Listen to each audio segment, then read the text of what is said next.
Dans cette vidéo, on va regarder ensemble une nouvelle situation. Jusqu'à présent, nous avons regardé comment on pouvait juger qu'une moyenne était spécialement grande, c'est-à-dire étonnamment grande ou étonnamment petite, au regard d'une norme et d'un modèle de l'échantillonnage que nous avions pour référence.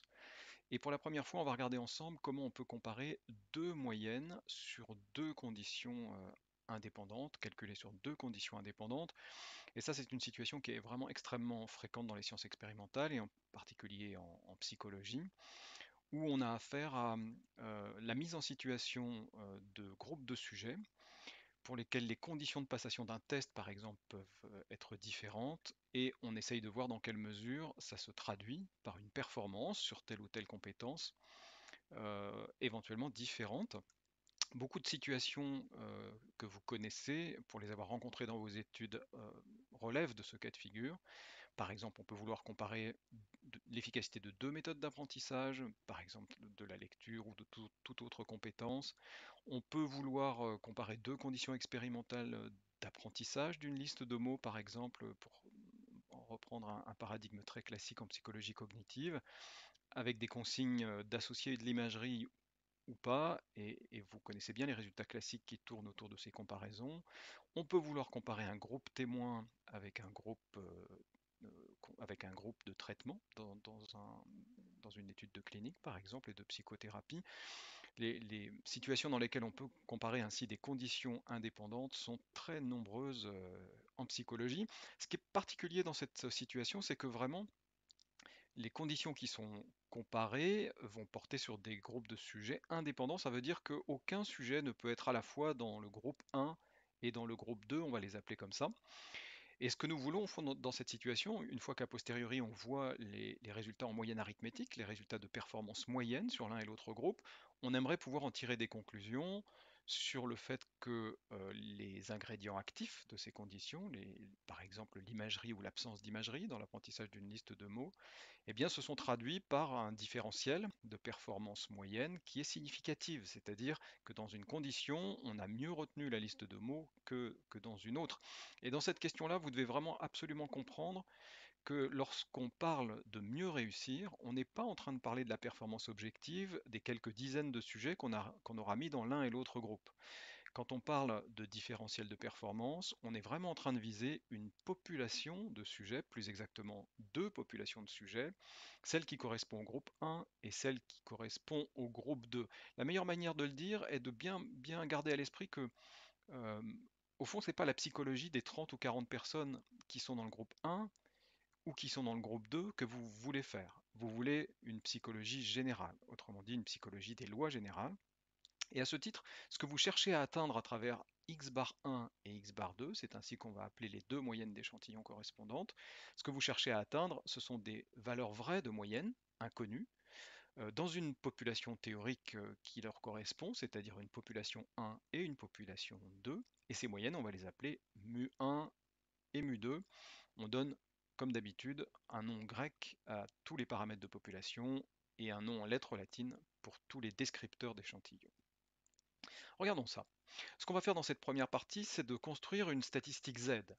Pour une statistique de décision qui, pour la première fois, va combiner entre elles deux moyennes, x bar 1 et x bar 2. Imaginons ça. Imaginons qu'on ait effectivement mis en place une expérience avec deux groupes et qu'à l'issue de cette expérience, nous collectons et nous calculons deux moyennes arithmétiques de performance, petit x bar 1, petit x bar 2. Ce serait le cas dans mon graphique ici, au fond, que nous aurions un échantillon dans la population 1 et un échantillon dans la population 2. Mais comme on a pris conscience du fait que la moyenne arithmétique était aussi une variable aléatoire, ça n'est pas simplement le nombre qu'on obtient à l'issue d'une expérience, mais c'est aussi un ensemble de valeurs possibles. Il se trouve qu'on en a obtenu un parce qu'on a fait l'étude une seule fois, mais que nous avons cette conscience qu'il s'agit d'une variable aléatoire et que d'autres réalisations possibles de la même moyenne x bar 1 sont possibles, et de la même façon pour x bar 2. Donc on écrit cette variable aléatoire en majuscule, grand x bar 1 et grand x bar 2, pour matérialiser le fait qu'en effet, dans cette expérience, les éventuelles valeurs possibles de x bar 1 sont multiples. Et les éventuelles valeurs possibles de x bar 2 sont multiples également, et nous les réunissons dans un ensemble de valeurs, une variable, grand X bar 1 et grand X bar 2 respectivement. Et là, à partir du moment où on a dit ça, eh bien on peut simplement appliquer dans un premier temps et dans une première étape, on peut simplement appliquer ce que nous avons appris de la distribution d'une moyenne et on va l'appliquer deux fois. Au fond, que pouvons-nous dire de la distribution de grand X bar 1? Que approximativement, elle suit une loi normale. De moyenne mu 1, la vraie moyenne de performance des sujets dans la population générale, qui leur correspond, et de variance sigma 1 carré sur n1 où sigma 1 carré, où sigma 1 carré pardon, est la variance de score dans la population concernée par le groupe numéro 1. De la même façon pour x bar 2, nous pouvons dire qu'elle suit une loi normale, de moyenne mu 2, la vraie moyenne de performance dans une population générale potentiellement infinie, et puis d'erreur type sigma 2 sur racine de n2, ou encore de variance, si vous voulez, sigma 2 carré sur n2. Ça, on peut le dire.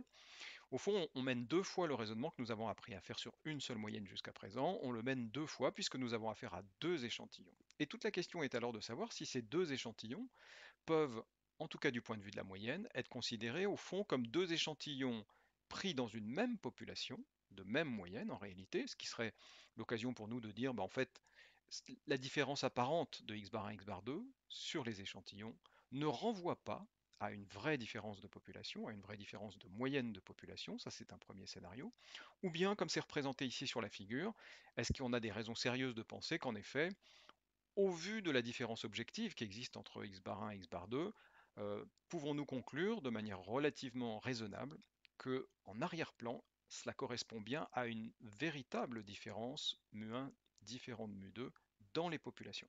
L'enjeu est toujours le même, essayer de voir dans quelle mesure une différence empirique sur peu de données, donc sur des échantillons, est suffisamment importante pour qu'on puisse conclure qu'une telle différence avait très peu de chances d'être générée par un scénario où les deux moyennes sont égales, auquel cas on rejetterait cette hypothèse. C'est la même démarche que celle que nous avons déjà rencontrée.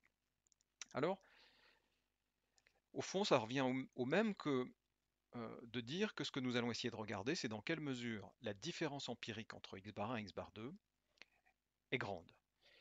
Et plus exactement, ça nous conduit à étudier une nouvelle statistique qui vient combiner x bar 1 et x bar 2 dans une différence. On va appeler D cette statistique. Et tout le challenge pour nous, c'est de réussir à dégager une distribution théorique pour cette statistique. Si nous savons, de la même façon que nous l'avons fait pour les moyennes individuelles, si nous savons définir la distribution d'échantillonnage de cette statistique qui fait la différence entre deux moyennes d'échantillons, entre combien et combien ça a 95% de chances de varier, ce truc-là par exemple, si nous savons définir une telle distribution, alors on pourra se donner les moyens d'être surpris par une certaine différence de deux moyennes si on voit que la valeur obtenue en pratique excède ce qu'on était en droit d'attendre, en tout cas dans une majorité de cas, dans un certain scénario très simple, par exemple celui qui dit que les deux moyennes de population sont les mêmes, par exemple. Bon. C'est ça qu'on va essayer de faire. On a besoin d'une petite étape intermédiaire avant d'y venir, avant de définir ce que nous allons appeler une statistique Z sur la différence de deux moyennes. On a besoin de voir ensemble un théorème très simple à retenir. Et ce théorème dit juste que si deux variables suivent indépendamment des lois normales, alors leur somme suit aussi une loi normale.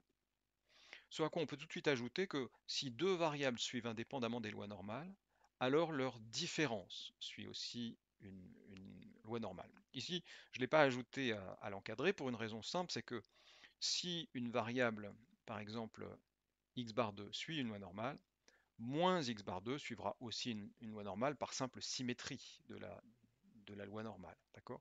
Donc au fond, ça nous amène immédiatement à cette affirmation selon laquelle la différence de deux lois normales eh bien, est elle-même distribuée selon une loi normale. Donc par pure application de ce théorème, que je vous demande d'accepter sans démonstration, on va euh, du coup conclure déjà à cette première étape que notre statistique D, la différence des deux moyennes, c'est elle qui nous intéresse désormais, suit une loi normale. C'est déjà un résultat très intéressant, très important.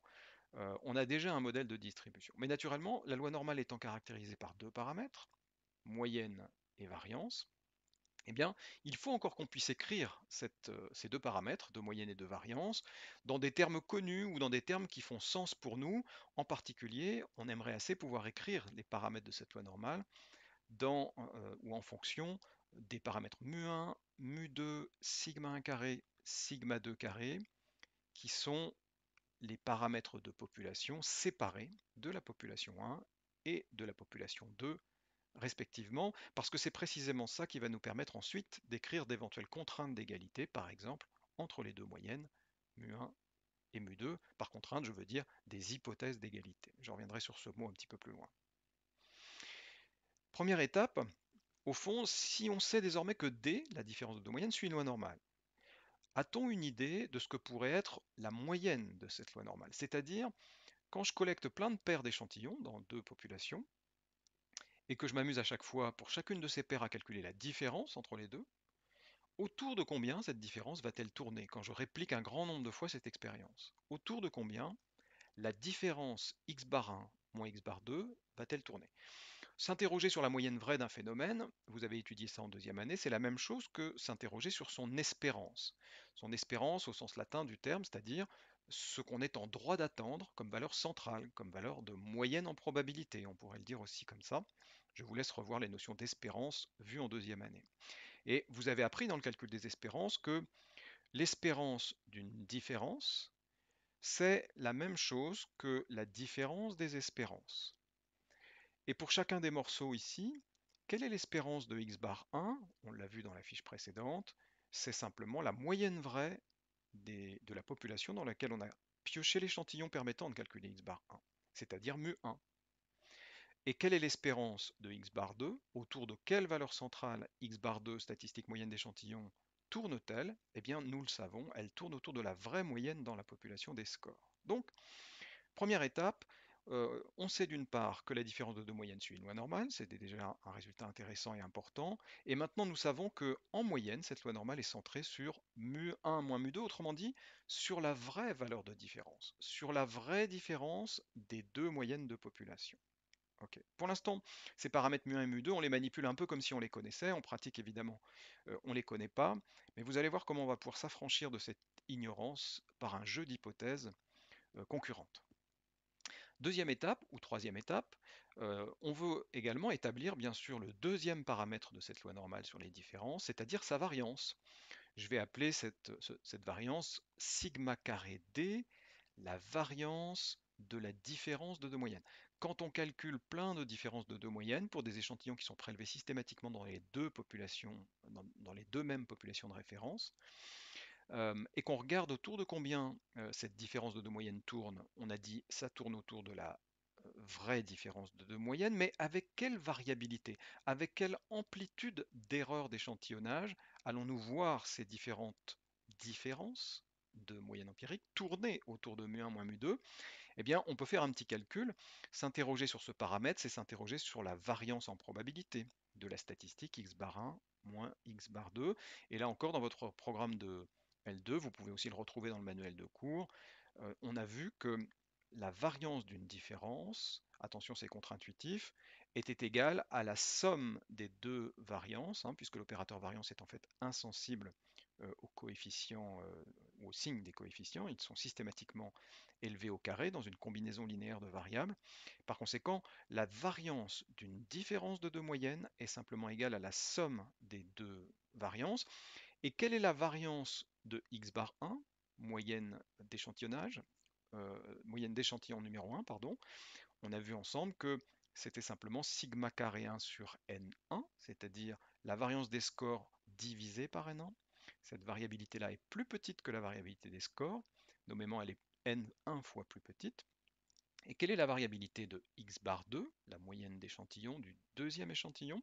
Sigma 2 carré sur n2 par pure et simple application des résultats que nous avons vus dans les fiches précédentes. Donc, le raisonnement qu'on utilise ici, même s'il est un petit peu complexe et sophistiqué, il utilise comme brique de base, en quelque sorte, tout ce que nous avons appris auparavant de la distribution d'échantillonnage d'une moyenne.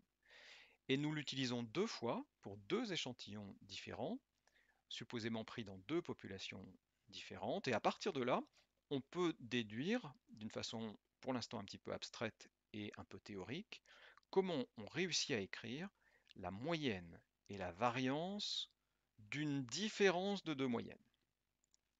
Une fois qu'on a dit tout ça, normalité, moyenne de la différence égale à mu1 moins mu2.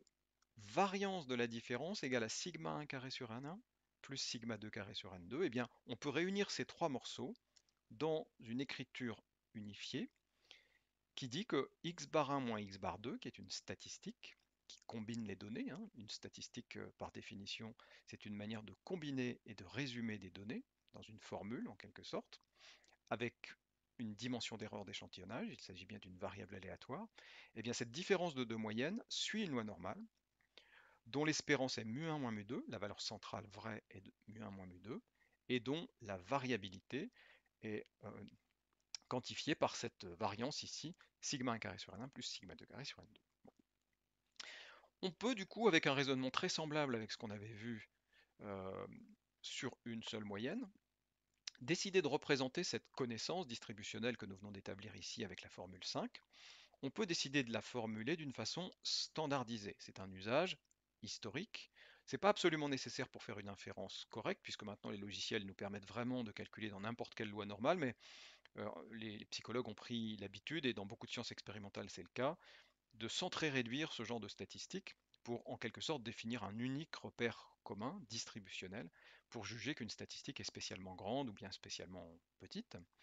Du coup, on peut simplement écrire une nouvelle statistique Z, portant cette fois-ci non pas sur un score individuel, comme vous avez pu apprendre à le faire en psychométrie par exemple, non pas sur une moyenne comme on a pu le voir dans les deux fiches précédentes, mais cette fois-ci sur une statistique un petit peu plus sophistiquée, qui est la différence de deux moyennes d'échantillons. Et en lui soustrayant sa moyenne vraie, c'est-à-dire mu1 moins mu2, et en la divisant par son écart type vrai, c'est-à-dire la racine de sa variance vraie, racine carrée de sigma 1 carré sur n1 plus sigma 2 carré sur n2, on obtient une statistique centrée réduite, exactement comme vous pourriez le faire pour une simple note à un test psychologique. Et on sait que ce genre de transformation qui est linéaire par nature, vous avez fait des ateliers d'illustration de ce principe, ne transforme pas la famille de distribution. La loi normale est stable par transformation linéaire, hein, et le centrage réduction que nous venons de faire ici est vraiment une transformation simplement linéaire. Eh bien, ça reste une loi normale. Par contre, bien sûr, on a changé l'origine et l'échelle par cette transformation, c'est fait pour ça. Désormais, la moyenne n'est plus de mu1 moins mu2, mais de 0. Et la variance n'est plus de sigma 1 carré sur n1 plus sigma 2 carré sur n2, quelle qu'en était la valeur, mais 1 par standardisation. Du coup, on obtient ainsi une statistique dont la distribution est parfaitement connue, standardisée, avec cette réserve que, bien sûr, dans cette écriture un petit peu abstraite et générique, mu1, mu2, sigma 1 carré, sigma 2 carré sont quatre paramètres inconnus. Donc en l'état, il faut qu'on soit honnête, nous ne pouvons pas faire du calcul avec ça. C'est une connaissance bien théorique pour l'instant et qui ne va pas encore tout à fait nous permettre de prendre des décisions sur l'amplitude d'une différence de deux moyennes. Mais on va, sur ces quatre paramètres, vous allez le voir, gagner un petit peu de terrain en procédant de proche en proche, en faisant des hypothèses raisonnables. On va réussir à réduire progressivement le nombre de paramètres inconnus dans cette formule à un seul. Et ça nous permettra de travailler. C'est l'objet de la vidéo qui suit, de commencer à discuter sur ces hypothèses raisonnables.